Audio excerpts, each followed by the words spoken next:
Hello, everybody. Welcome to our third instalment of the Ivors Academy, which is an online event series, behind the scenes, guided home studio tour of today, Chris Hawkins of Six Music, and myself, Hannah Peel. You'll know Chris because of his interviews with the biggest names like Calvin Harris, which I didn't know you had interviewed, Chris, Florence the Machine, Bjork, Jack White, and he's also a Radio 4 documentary presenter, and you're a chair of Nordoff Robbins in Manchester as well. So hello, Chris, and hello, everyone. Hello.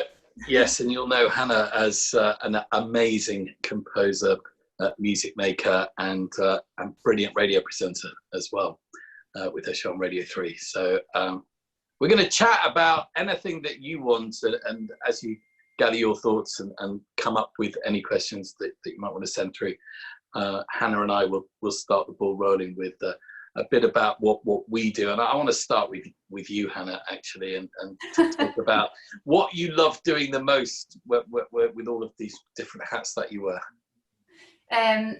Yes, so at the moment, since lockdown, I've been doing quite a lot of radio, which is quite mad because I never expected to be doing radio at all.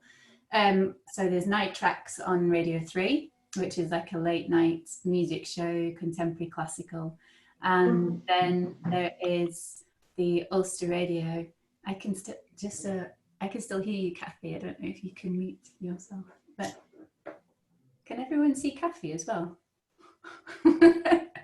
And also, quite a lot of composition work. So my kind of album work has had to take a sidestep just for a while since the Emmys last year. And I think sometimes when you're on a flow with something, you don't want to stop. So just kind of keeping going and following that path and that river rather than trying to stop it. So here I am talking to you. And where is that? Where exactly are you? What have you got around you? So I'm in my home studio at the moment. Got some synthesizers here. On this side, I've got some Space Echoes, an RE201 Roland, and a Copycat, and some drum machines. And behind me, I've got my violin and a mic. That's where I record my radio from at the moment, which is quite nice, and some pedals on the floor. But I'm in Northern Ireland, so I'm just outside Belfast, along the coast. Can you make some noises with anything that you've got there? No. We haven't set that up yet. Maybe I'll figure it out before the end of the thing, but I haven't. I could play some terrible violin. It looks great. It won't be terrible. I'm sure that would be lovely if there's time. And what you can see behind me is not for real, because I'm not actually in the studio at the moment, but this is what the studio at Media City in Salford looks like for Six Music. So about half of Six Music is in London, and the other half is in Salford at Media City. And so this is the studio desk that I sit at every single morning for my show, which is currently between 6 and 8:30. And so shall I try and point out that these are obviously the faders here on the right hand side. If you want to get geeky about it, the first channel is the mic channel, followed by guest channels and echo chamber, and then any outside sources. And then on this side is where we play carts from, and you can see the cart wall above that. Carts being so cool because in the old days they were actual cartridges. These days they're all digital, but I've kept the name for old radio people like me. And the jingles will come off that cart wall, so any stings that you hear, any Six Music IDs or anything other than the music that we're playing comes off that cart wall. The music coming from a hard drive, a big old system, which plays out all the music digitally. And you're controlling when the tracks are played and the fade-ins and fade-outs. Yeah, absolutely. Yeah. So that hard drive that I referred to, that program is pan BBC. It's used by all of the BBC networks, and I think I'm right in saying now local radio too. And it simply loads up a series of songs for each show in our case. And and I say that because Muse do also use a version of it. But in our case, it is simply a list of songs, one after another, and you play through them, flipping between two faders, playing out each one as you go. And yeah, we tend to, at Six Music, the majority of us are all what we call self-op. So yeah, we playing the music ourselves, and that gives, I think, a far greater sense of ownership and control over what we're playing. Yeah. I think there's probably a lot of people here who want to know how they get played on radio, which is a massive question because there's a lot of people involved in getting tracks to you. But can I just say as well, if anybody wants to send a message, you can do it on the chat. Just make sure on the bottom where it says all panelists and attendees is selected so that everyone can see your question, unless you want to send a private message and we'll answer that as well. But we're here for open questions for anybody. But yeah, I mean, one of the things, how's it been in lockdown, Chris? Especially, like, are you in with producers at all? Yes, so working with the same two producers that I always work with, but obviously distancing and everything else. And Media City is pretty quiet right now. It's usually a pretty buzzing hub. Have you been to Media City? Yeah, I've done the Matt Riley's show a few times. Yeah. And, yeah, Radio 3's there as well, isn't it? I've been in to do The Verb with Ian McMillan. Yeah, I love Ian. Yeah, the setup is normally there. It's buzzing because there's not only a lot of the BBC there, but there's ITV and Coronation Street all on the same site as well. So it's a big setup, but particularly quiet now. In fact, it's kind of eerie going in to this kind of what looks more like now, rather than a buzzing media creative hub, it's a bit more like Stansted Airport. You know, it's just really quiet. Stansted Airport in lockdown. It's kind of strange. But the best place for us to make music radio is in that studio. And whilst myself and my producer well enough, then it's the best way of doing the show. And you haven't done anything from home yet? Or... I've done a few bits and bobs, a few voiceovers, and my wife, who does the weather on Channel 5, normally in Vision, is using our little office at home to do voiceover for the weather on Channel 5. So she's doing that with some quite nice, decent studio gear, and obviously there's the acoustics issue that you're seeing and hearing on television and radio all the time, the different sound quality that we're all getting used to. She's kind of got a duvet over her head for the broadcast that she does. Yeah, I did my first night tracks in a cupboard until I got my shield. But yeah, I suppose I wanted to ask, you know, if I have a new album out, like a lot of people on here, I'm guessing, are a lot of creatives or have home studios at home and are making music. How would they go about getting a track to you? First of all, say they were self-releasing, because there's a large majority of people that self-release and don't have the infrastructure of a label around them. Yeah. How does it work getting to any presenter?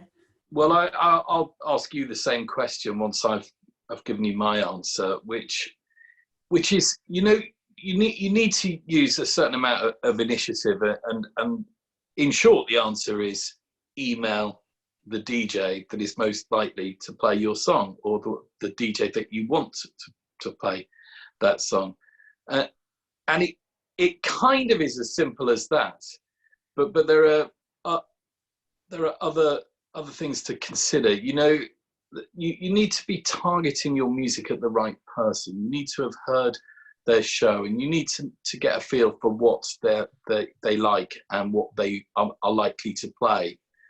And I think you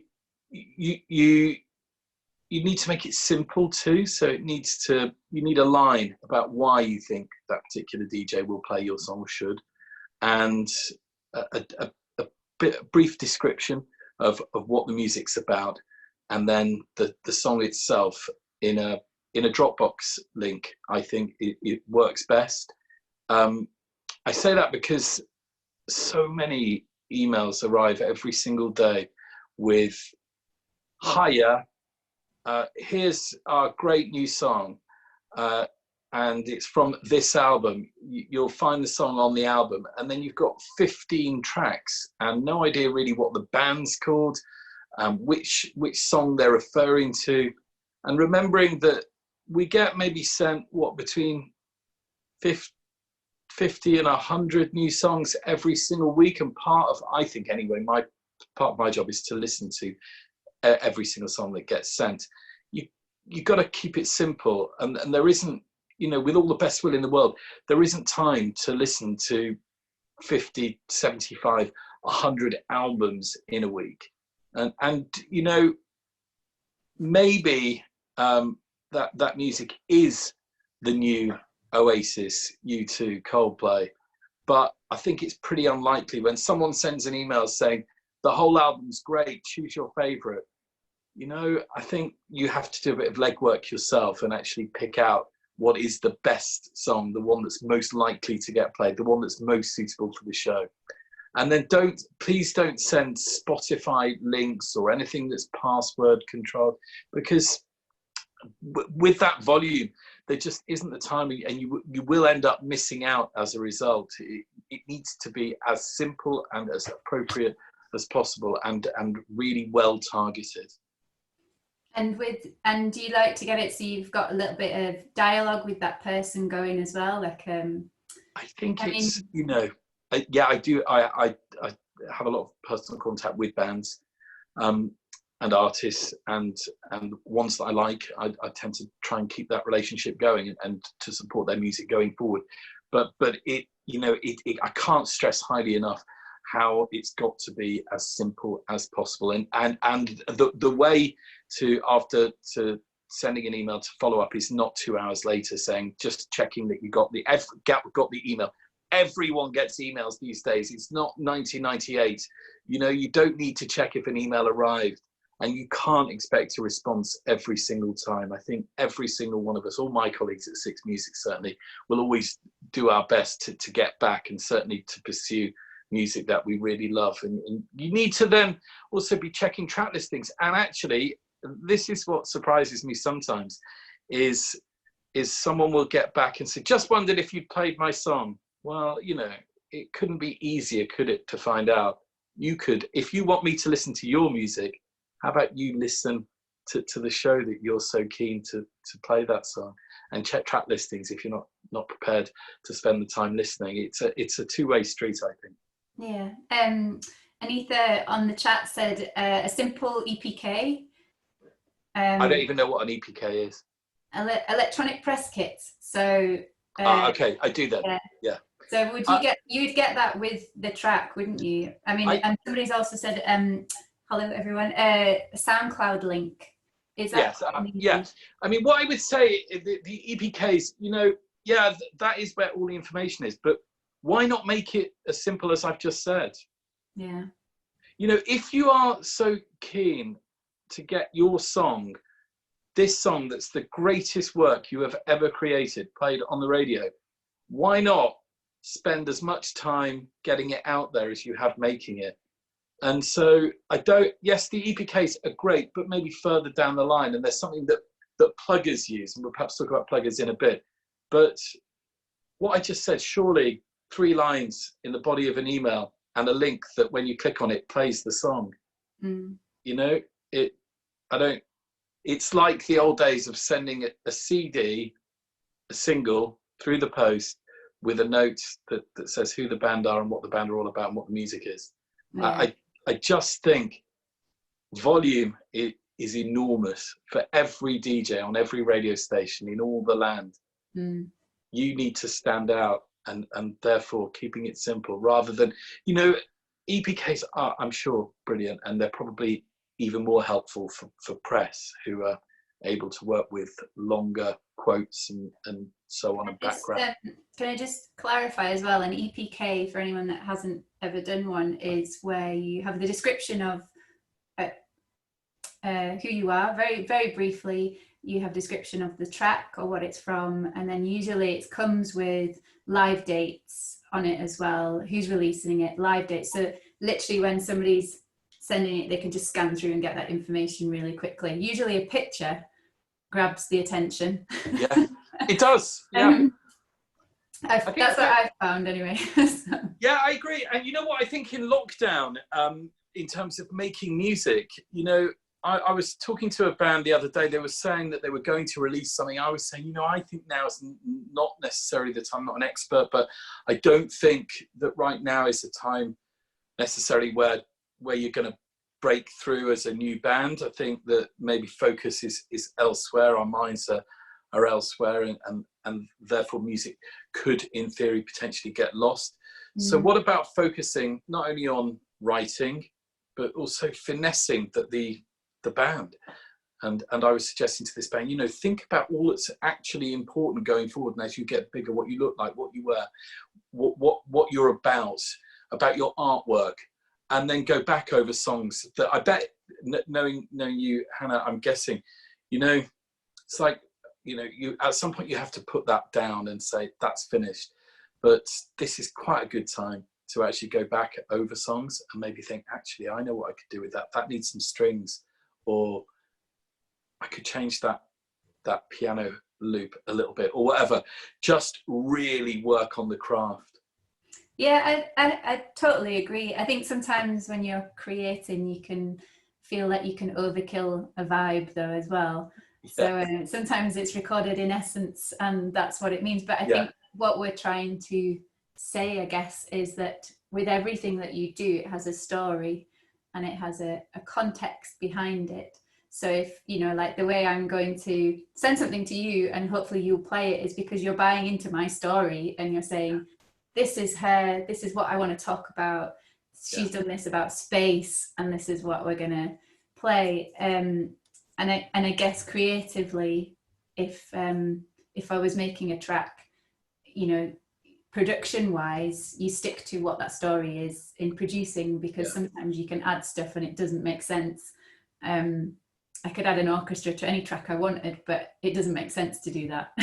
So, I agree. You know, you know, I'm really big on stories. I think they're what makes radio so special in so many different ways, whether it be stories from listeners or stories behind artists and songs. And a great example this morning, you know, there was a guy I'm a huge fan of, David Gledhill. He calls himself Souls, and makes music kind of that I would guess that you would be a fan of, Hannah, if you don't already know him. And what he does is he plays with samples of old American field recordings. So Alan Lomax was a famous American field recordist in the 30s, 40s, maybe 50s, and a lot of what he did has never really been out there. And so what David Gledhill's done is pull those recordings together, mix them with sounds. And this morning, for the first time, so having played lots of that's what he's done before with those field recordings, he's mixed them up for the first time with a collaboration and with this awesome Bayesian rapper, soul singer called Roro.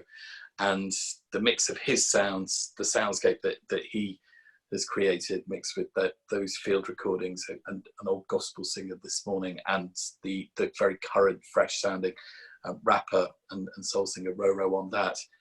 There's a story, isn't there? You know, introducing that gives me the opportunity to grab, hopefully, attention, because I'm so excited by this song. I can tell you a bit about it, and if there's any of what I've just said that's of interest, well, then you're going to hopefully stay listening to hear the song. Yeah, and buy the record as well. Yeah. Someone's just asking there, if you sent a single before it's released, would you play it? I think generally I can answer that you normally only get sent stuff that is ready to be played. But actually, is it normal that you send a single before the release date? Yeah, I mean, pluggers. So pluggers, for if you know, and I think it's perfectly okay not to really, if that's weird language, I keep using pluggers. It's perfectly fine not to really know what a plugger does. A plugger plugs music. They come to you on behalf of an artist. They come to DJs and promote music. Radio pluggers will usually target the right DJ. So they do the work for you, essentially. You pay them to do that work, make those approaches, and that they do that based on the relationships that they have with radio and, of course, streaming services as well. And they normally work on a 6 weeks up front before release. I think generally that was always the rule, a 6 week lead up to playing something before it comes out. These days it's a bit hazy.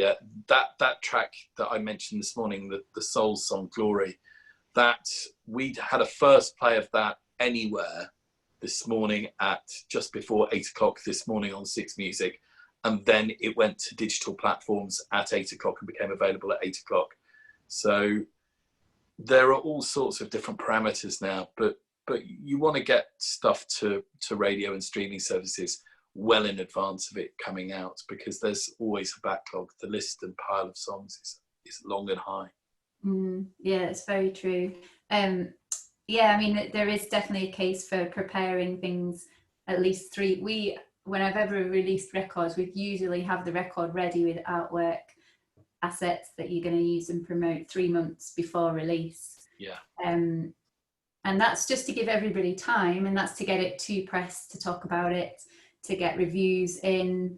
If you're sending it a week before release, you kind of miss out on a lot of things, especially printed magazines like Q and Uncut and Merger and everything. You'll miss out on all those. But yeah, I mean, my experience with radio has been to use a fantastic radio plugger that I know will sell my tracks to you very well and bring them in and say, you want to listen to this, and I trust him. So it has done me a lot of benefits having someone like that. And yeah, and you know, they will do deals as well. You know, if they really believe in you as a new artist, if they can hear something special about you as an artist or band, they very often will cut a really very good deal and then perhaps change that relationship as time goes on. But they are a very good way. You know, there's nothing underhand about what they do. They are really very good people who are brilliant at getting music on the radio. Feed you buns. Yeah. No, the days of the sort of brown envelopes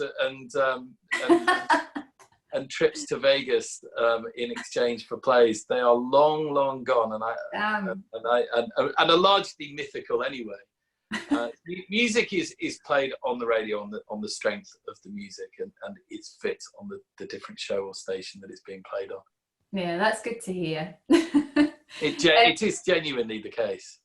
Someone's asking, do you still get CDs, or is it normally all digital now? Yeah, do you still get sent CDs? Do you even make CDs with your music? Yeah, I still quite a lot of these, but then I've got my fan base isn't young, like in terms of I don't appeal to teenagers. I don't think so. We'll sell quite a lot of CDs and vinyl. It's been very noticeable that less and less CDs are getting sent out. The vinyl, by contrast, obviously is making a very healthy comeback. But you know, my daughter, she's 10, and she has no concept of owning music. So I think probably, you know, it's quite extreme as an example, but think about what value is it sending a CD? It's of great cost to you making that physical album, but are you hanging on to posterity there? Is it just because it's your work and you want something physical to be able to demonstrate what you have achieved and what you have done? Because, well, when was the last time you put a CD on yourself? Hannah, when was the last time you played a CD? A long time ago. Exactly. I mean, I have a CD player in my car, so I would, but tend to, if anybody hands me a CD, I kind of go, I'm going to end up throwing it out. So no. Yeah, they go in a pile, don't they? They go in a pile when you think, I know what I'm going to do this weekend. Not very eco at the moment, anyway. CDs. I'll work through those CDs, and you know something else always comes along. Whereas if it's there in an inbox and I'm ready to play, it's simple, isn't it? Yeah. Is it? Oh, Donna. Hello, Donna. Hope you're well. She was asking, do you ever play unreleased material? And I was going to say, I don't know about you, but actually for night tracks, we play quite a lot of material that unreleased. My producers scan Bandcamp constantly, and I didn't actually realize this, but my producers actually go on Bandcamp, find tracks that they like, and buy the tracks. So they're actually personally buying everything that we get played on the show. Brilliant. If it's not on the system. And I have never experienced that before. Like, I just didn't think that was a thing that everyone in radio did. I think it happened. You put it in. I think you can't underestimate how passionate DJs, certainly on the stations that I know, the BBC networks and local radio. I don't work in commercial radio, but I would guess it's the same. You can't underestimate how passionate DJs are about playing the best music and how exciting it is to play something new for the first time and introduce that song to your audience. It's perhaps the biggest kick about being on music radio is playing something brand new. So yeah, I played lots of unsigned bands. There's a band from the Royal Northern College of Music called Sylvette, and I am a huge champion of theirs. I think they have shades of Radiohead about them, and they've got an amazing story going back to that. Again, they are an unsigned band that I've been playing a lot, and the reason that they're called Sylvette is because Sylvette was the name of one of Picasso's muses, a famous painting by Picasso, and they liked the painting and they liked the name. And they went to the trouble of finding her. She's still alive and lives in Devon, maybe. And so they went and met her and said, is it all right if we call our band Sylvette? And they built up a relationship with her. She's let them use her image as part of their artwork. Again, so you hear that on the radio, you're like, oh, wow, that's a good story. I want to hear this band. Yeah. So yeah, they're an example of an unsigned band that I've been playing lots. Oh, that's good. Yeah, I love stuff like that. I think it's really worth it. Just a couple of questions there about finding pluggers. Is there an official directory? I actually don't know, but I've only ever found through recommendations and Googling. And also, if you go to quite a few artists on Twitter, a lot of people, you'll usually find that pluggers, if they're good, will tweet when stuff has been played, and you can find out who people's press team. I don't know of a directory, but what I would do is do exactly what Hannah's just said, or listen to bands that you think you sound like, and if you think that maybe you would fall into a good world with them, then get in touch with them and say, who are your pluggers? And in most bands will get back and then pursue the plugger that way. And the same goes, I always think for artists and bands looking for managers, find if there's a particular band that you think you'll like, then there's a good chance that manager will like you too. So get in touch with them and ask them who their manager is, and it might even be the manager that replies. Mm-hmm. Are you finding that a lot of people are listening to a lot more radio since lockdown? Yeah, are you? Yeah, loads. A lot more. It's been really wonderful actually to do night tracks and get the response from everybody.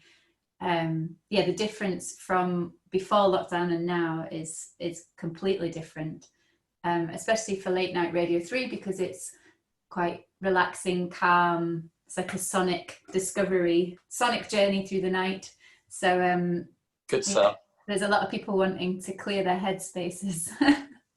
Yeah, and I think we probably share an audience there who are listening in a very intimate way. Late at night. You're the dawn, aren't you? I'm the late night. You're the dawn. but a similar mindset as you're listening. I think maybe you go to bed or wake up in on your own, and you've got time to think for the first time, perhaps, without the rest of the world going on around you, and I think your thoughts start running away with you at night, don't they? I think very often. So for you, providing that, what did you call it? Sonic journey. Yeah, sonic journey through the night. I love that. providing a sonic journey through the night for an audience is a great distraction, and the same goes for waking up.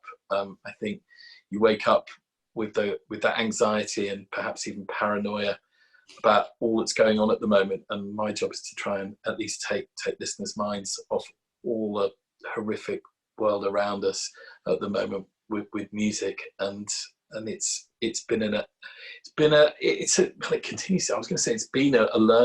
massive steep learning curve to be on for me, but I think that's true for everyone. None of us know what's happening, so I'm doing the show every morning, waking up in the same weird, strange world that we all are, and it's that sense of togetherness that I think is making radio so popular right now, and the one-to-one relationship with the audience, I think, has never been stronger. I really feel like we are all in it together, and there is nothing nicer. You know, I think that feeling part of a family doing a radio show is perhaps what's most important to me and what I love the most. And I love hearing what everyone's doing as they're listening. I'm really genuinely curious. And this morning there was everything from someone soldering a rainbow, whatever that means, to baking, to ironing, to doing yoga, to walking the dogs in the peace of the morning, listening on headphones. Someone was steaming flies. I don't even know what that means, but it's my new catchphrase for the show, steaming flies. I think it might be something to do with fishing. Maybe it's something to do with fishing, I think. But, you know, it's an amazing time in the worst possible circumstances to feel, as I say, a sense of unity. Yeah, I agree. I'm really interested to see what comes out of it creatively, or how a lot of other composers are working, and are they finding this period productive, or are they finding that they just want to switch off and not do anything? I'm talking to you here from where I live in Manchester, where it's currently, I'm looking out the window now, and it's dark grey. It's like a winter's day, dark grey, raining heavily. And of course, Manchester was famous for producing so many bands that wrote the kind of music that they wrote because it was always dark and wet outside. So they were working in isolation. So it will be interesting to see if a new wave of certainly Manchester acts are finding this time creative. I think that probably that the difference with now and isolation, but potentially being a creative time and creative place, I guess the difference is the overwhelming negativity and worry that we're all experiencing. Yeah, and it's very, very tough for a lot of people to survive, especially if there's a lot of us that rely on live gigs, and now that we're relying on royalties that come from streaming, which is really terrible. And so I'm really hoping that because the whole industry has had to kind of change overnight, we've not been able to play live and sell as many records maybe or merch, that actually we can reassess how we deliver music to people without feeling like we're earning absolutely nothing for the art that we're creating. I feel lucky that I've got the radio to keep me going, but if I didn't have that, I would be in a position of what am I going to do for the next 6 months? Because I think with a lot of people, we've had a lot of work cancelled or postponed until next year, which is, quite devastating.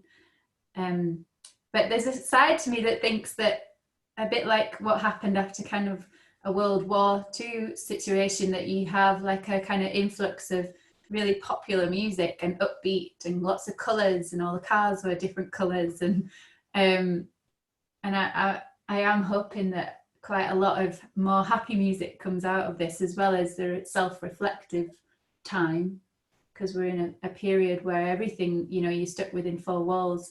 You are hypersensitive to a lot of things that are going on, emotions, bodily functions, like everything. It's quite a good time to reassess how you're making things creatively, but also reassess how you're living your life as well.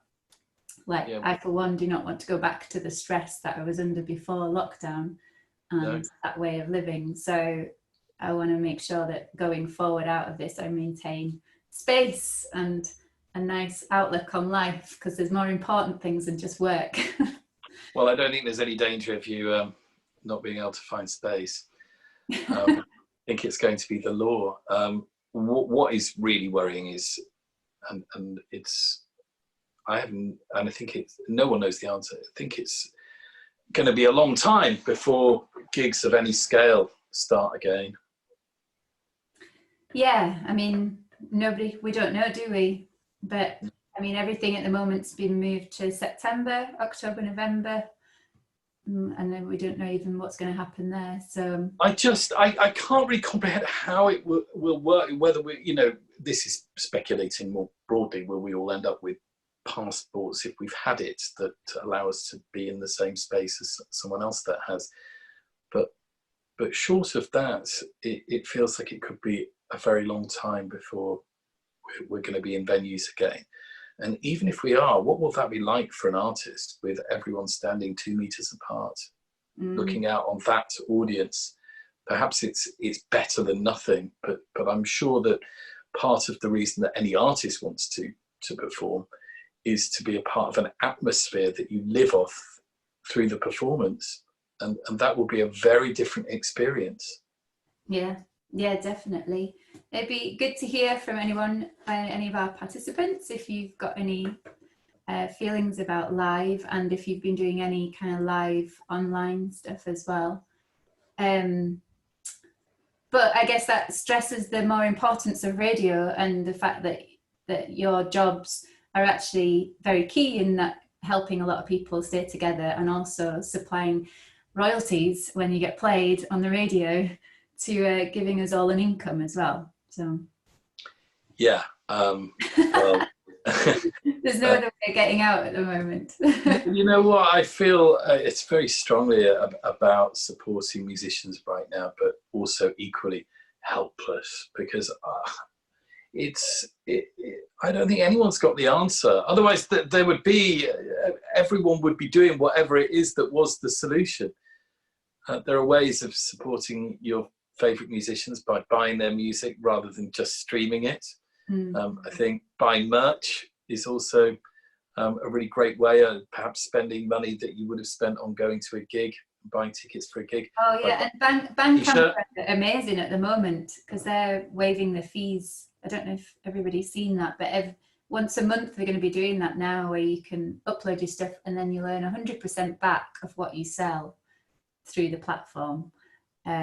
So albums, merch, anything you've got, which I think is incredible, and has helped a lot of people the last time they did it. So good on them as well. For sure, yeah. It's I've been loving the Tim Burgess listening parties. Oh, they're fantastic, aren't they? They basically won lockdown, yeah. I would say, for the music industry, because literally thousands of people every night are taking part in and the concept's so simple. You put on a record, everyone puts it on at the same time, and then the artist responsible for those records comment along on Twitter as everyone listens. And there've been some great revelations, some great moments, great pictures shared that have never been out there before. And I think there's a message there that the simplicity is what's key. So yes, if you have the resources to bring your band together on, say, Zoom like this for a performance, but if that is in any way going to be compromising, and lots have been, I've seen lots both coming together as bands on Zoom and bedroom performances. If they are not going to best represent you, I would suggest hold back, try and resist doing it until there's a better time. I just wanted to look at some questions here. Can you see the chat, Chris? Just as a question, someone was asking, can you recommend radio DJs focused on rock, alternative, indie rock at Six Music or elsewhere? I would, you know what, I I would say listen to the radio station. It's so varied. Yeah. I would say probably Steve Lomax, probably the most rockiest one for me on Six Music, but then I could be wrong. Maybe I finished yesterday's show with 9 Inch Nails. Yeah. And this morning started with Echo and the Bunnymen, and I don't know. What about? You've got to, what I would, you know what, the risk of sounding, I don't know, aggressive. I think that you've got to. It's this two-way street. I think it's really important that you go to the trouble of finding out what people like and where your music is best placed. You can't. You've got to target it at the right people. And if that means you have to give up some time listening to different shows on the radio, then I'm afraid it's a business, isn't it? I think you are running a business of sorts. You can do all the sex, drugs, and rock and roll, and I think you should do that in most of what you do should be sex and drugs and rock and roll as a singer or in a band, because why else would you try and avoid doing a proper job? But more and more so as time's gone on, there is a business side to it, and you need to be more hands-on than ever to get heard, because it's never been easier to make music, but it's never been harder to be heard. You will float to the top if you do the legwork yourself, but definitely don't sacrifice the sex and drugs and the rock and roll. I don't think I've ever experienced that. I'm waiting. Do you do anything with BBC Introducing? Yeah, but they are a kind of entity in their own right. What I do is listen to tips and advice from the different DJs on different stations around the country who often get in touch saying you've got to hear this, and their tips are always really strong. And I think it's a great endorsement. You've been paid by BBC Introducing, the bar is high, so you are on the good foot if you are contacting a station like Six Music if you've already been paid by Introducing. Yeah, it's a good way. Local radio is fantastic with the BBC. I have to admit, I'm doing a thing at the moment with BBC Ulster over here, and there is always an emphasis with the producers to play local music mixed with other things so that, everybody gets a chance to be played. There's some brilliant things coming up. Hello, Luke. He's commented about he's a cellist, composer, had a lot of session events work cancelled, and it's been a really creative period. And thanks to using things like Spitfire Labs packs, which are library packs, which I use a lot, which are amazing. Thank you very much, Spitfire.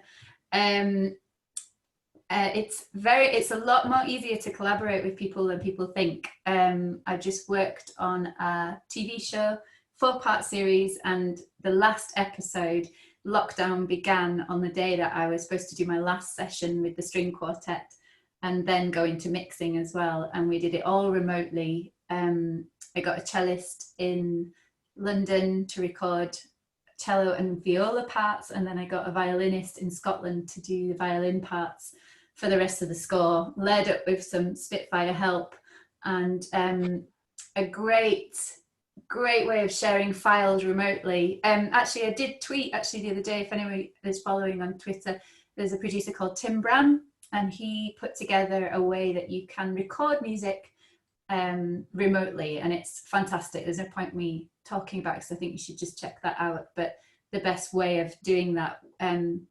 But one of the things that I discovered was with my mixing engineer was we did a thing using audio movers, so it meant that we could actually I could listen to his mixing in real time in my studio with my speakers, and we got the job done just as we would if we were in the studio together. I mean, obviously it was sad that we weren't together, but it meant that the show was done, my job was complete, and everybody was happy. So what's the show, Hannah? It's called The Deceived, and it'll be out hopefully the end of June on Channel 5 and Virgin, and it's written by the wonderful writer Lisa McGee and her husband Tobias Beer, and Lisa people would have known from Derry Girls. That's her baby. But it's a psychological thriller. It's not like Derry Girls at all. Although there is quite a few cast members that are the same. So are there? Yeah. Oh.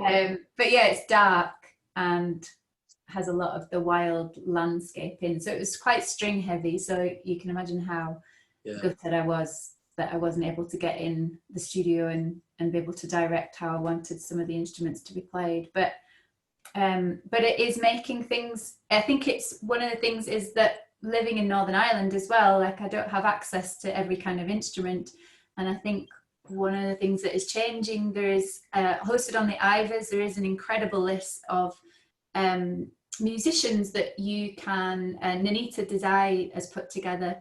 You can go and see different instruments. I think you can check out what kind of equipment they use and where they're based, and you can contact them directly. So it's a beautiful directory of remote working musicians for composers. So if you're needing a violin part or you're needing a slide guitar or something, you can find that there.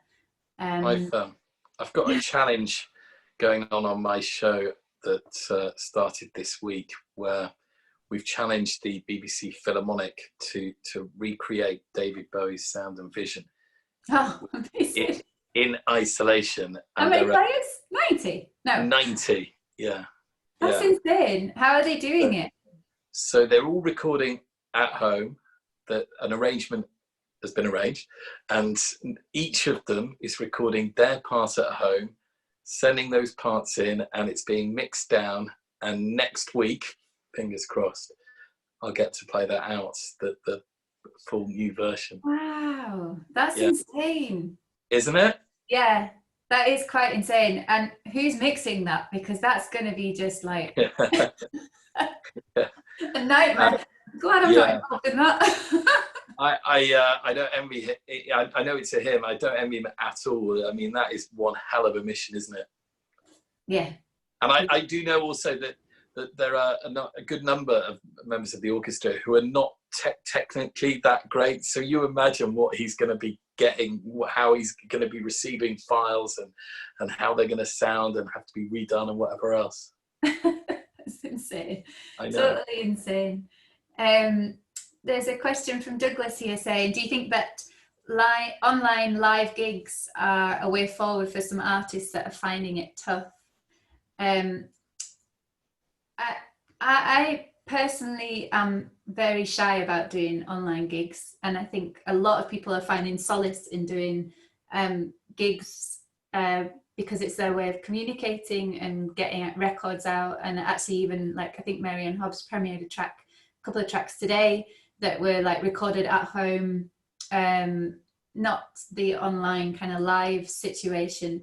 But I think it's working for some people, and then it's not. It's personally for me, I'm a bit overloaded with live online gigs at the moment, unless it's really special. And then I do want to watch. I do want to see what they're up to. But I think it's when you're in your pants and knickers, I don't really want to see that. No. Well, I don't know either, because I get the need and the urge, the desire to be performing and that hunger, but there is also the grave danger that it's burnt onto that film forevermore afterwards, that 11 people were watching. I'm not sure if that's I suppose if you could make it special, it would work. Like what?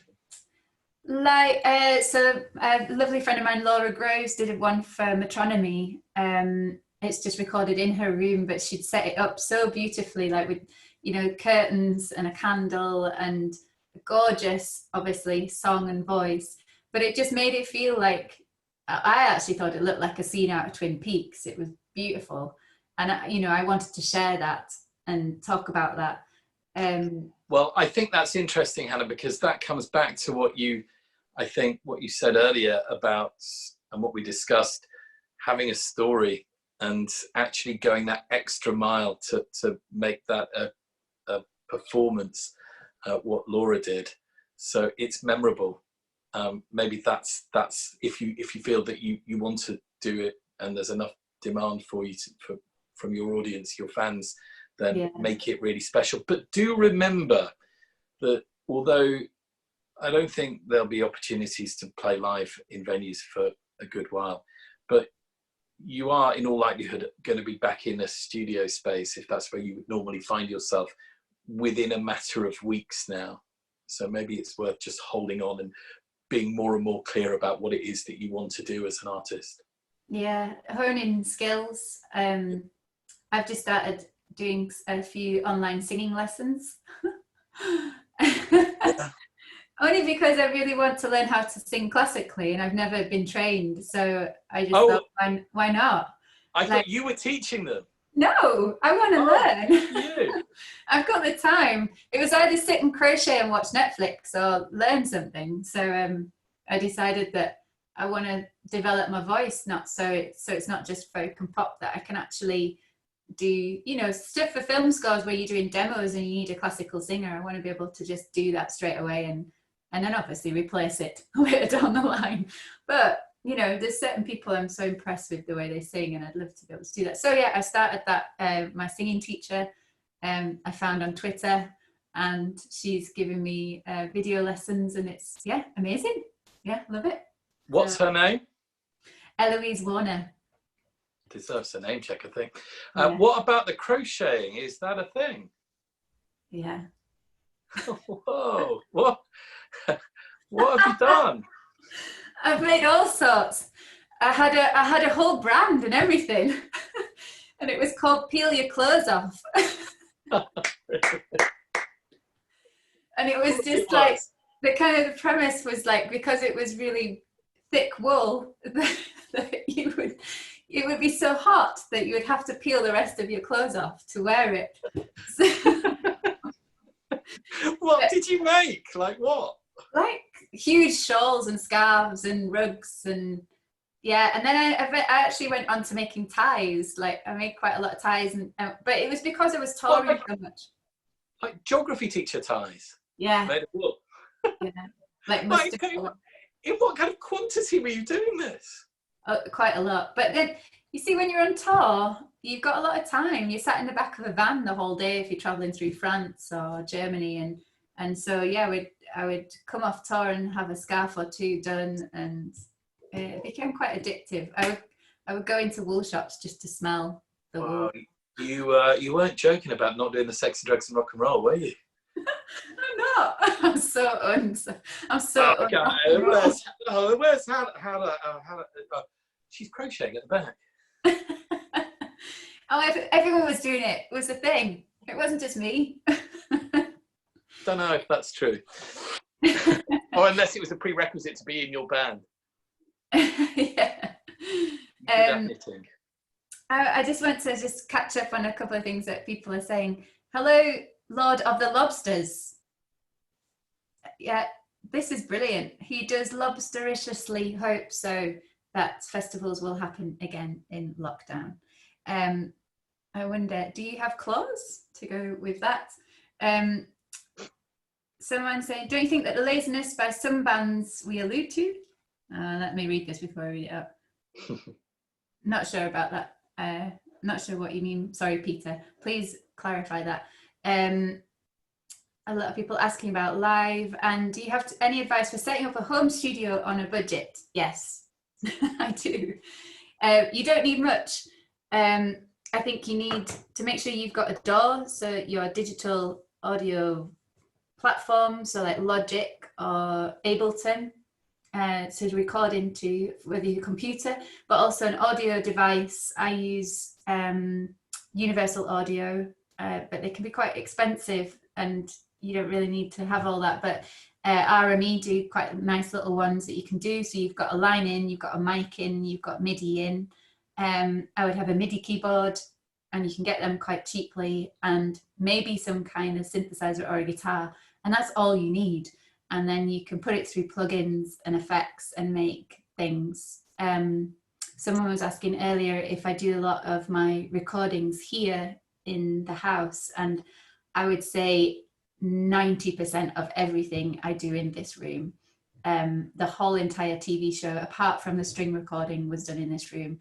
So from drums to my vocals to my violin effects, that was all done in here. So you don't need to have a big space. And I've got a really nice compressor, but yeah, that's not to do on a budget, but yeah.